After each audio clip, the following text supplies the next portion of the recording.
І таких студэнтаў, якія вырашылі сумясціць працу з вучобай ва універсітэце, аказалася больш за 300 чалавек.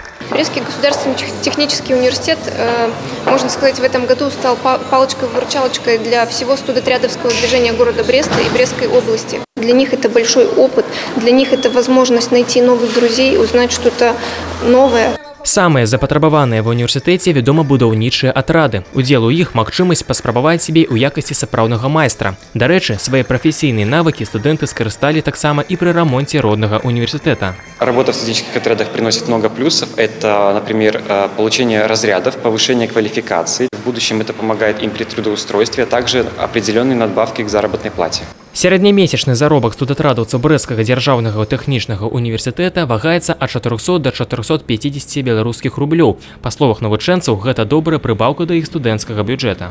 Такие стройотряды – это очень полезная вещь. Можно и заработать, можно и познакомиться с новыми людьми. Студенческий отряд – это очень колоссальный опыт для нас. И в первую очередь не теоретический, а практический. Мы очень рады, что в нашем университете нас вот так приглашают, мы работаем. Да таго ж, праца падчас вучобы – гэта яшчэ і вельмі карысны працоўны вопыт, які абавязкова спатрэбіцца ў будучым прафесійным станаўленні. Уладзіслаў Шарэйка, Тыгран Акапян, тэлерадыёкампанія «Брест».